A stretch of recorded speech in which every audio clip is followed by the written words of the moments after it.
Okay, we're doing something a little bit different on the YouTube channel. So back at the beginning of the year, I bought 2 pieces of property. Kind of what the plan was to keep one for myself to enjoy for the time being, and then work on the other one at the same time and try to flip the second one.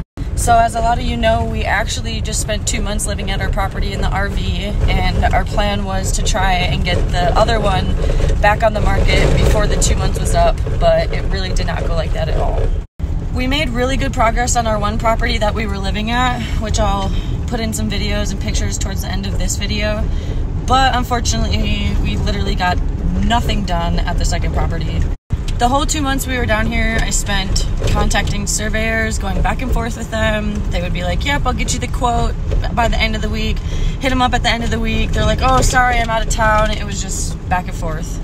And of course, the day after we moved back up to the Denver area, the surveyor sends me an email with an invoice for the survey. So I paid it, and the surveyor came out like the next week and surveyed the property.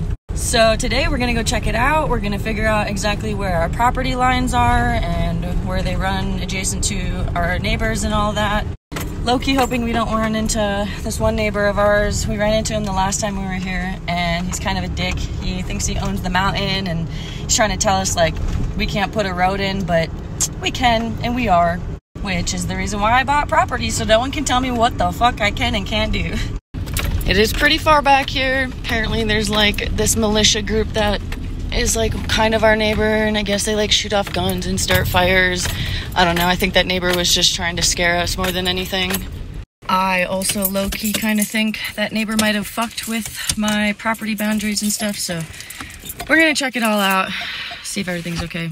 So here's the road, and there's actually a piece of property here first, and ours is back behind all of this, which is why we need to make an easement so we can get back to our property.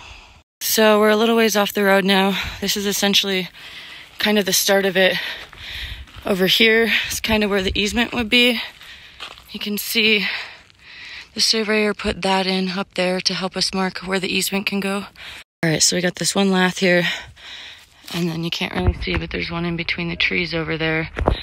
And 20 feet on that side and 20 feet on this side is what we're allowed for an easement to make a road coming into here. So Adrian's over essentially where the start of our property line is, coming this way. And here is our first corner point for our front corner of the property. This property's cool because it has a lot of trees, but it mostly goes uphill, so it's a bit of a workout. Oh, ow, I just walked right into that. And we found the second one. That one took a little while to find. It's kind of hard. Trying to find the southwest corner, which I think Adrian has eyes on it off in the distance. You see pink flags? Yeah, I found them all. Nice. All right, so we got this corner, and this is where the views are. Hell yeah. And we already know where the southeast pin is, so we're not going to waste our time looking for that one, but good to know we found all 4 corner points, and now we can start defining the boundary lines, put up a fence. Here's another little viewpoint from one of the points of the property. I wore literally the worst pair of shoes possible. My feet are getting destroyed by cactuses. So eventually I would like to get a bunch of these trees cleared out and then get this leveled out a little bit. But this could be like the main spot for like a cabin, an RV, etc. So that's the lath I was standing at earlier. Pretty much the road, the easement that we're going to put in is going to come in through here. And then there's the other lath right there, and then out to the main road. So yeah, we're back on the main road, and this is pretty much the entrance point where the easement will start. And then we'll go back into our property so we can have access to it. Well, that was super fun. It might not seem like that big of a deal, but for me personally, it's huge because that's the official start of the property flipping process.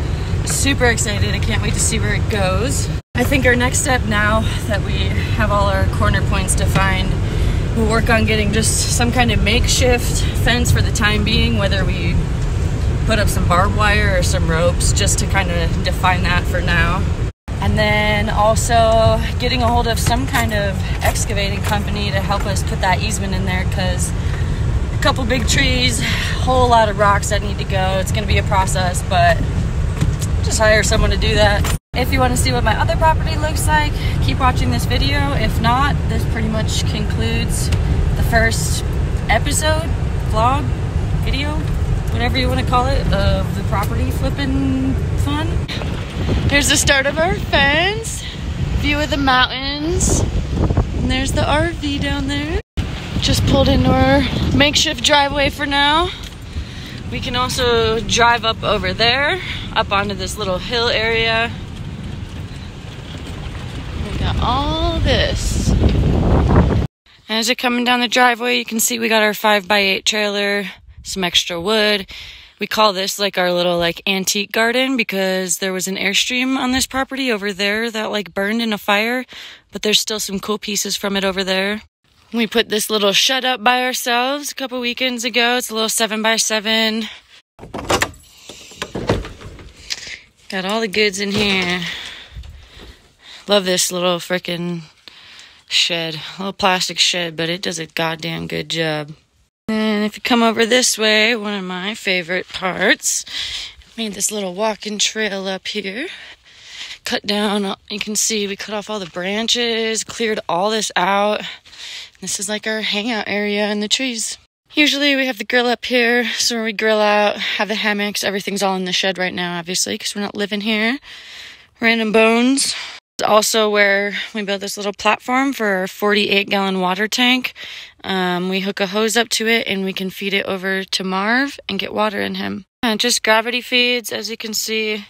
We left it about halfway full last time we left, so that way we're set for when we come back. And I love it because all these little lights light up in the night and it's just so cute. And come back around this way now. And it's my garden! Usually out here we have a little table, gas cans. We usually put all our tools and like shovels leaned up against that, but we have it all in our shed now since we're not staying here. But let me tell you about this freaking garden bed, yo. It started out just this, and I put this up with some netting on top of it, and Adrian decided to go in and put up this whole beautiful structure around my garden. And it is the absolute cutest thing ever. I love it. It's my happy place. My shit's fucking growing huge. Yeah, as you can see, they're not doing the best. Some of my cukes are withering away. We're just not out here to water them. I wasn't really like planning on having too successful of a crop. It was more or less just a little fun experiment. But then I've got my little succulent bed over here, and oh my god, are they thriving! Just freaking beautiful. My little red one over here. And then, yeah, we've just got this nice chill area over here. Usually we have both the trucks parked over here. Spot for a little campfire and whatnot. Just a nice chill area. We obviously have really big goals for this place too, but this is more of a long-term place. A place we're going to plan on keeping for, I don't know, maybe 5 years or so. Sell it when the time's right, but for now we'd like to have our own little slice of heaven in Colorado. But that gives you the gist of this property. I hope you guys like it as much as I do. It's super sick. It's my happy place. I love it here. I could spend all my days here. And if you're still watching this video at this point, you the shit. I appreciate you. Hope you enjoyed it, and I'll see you on the next video with another update. Bye!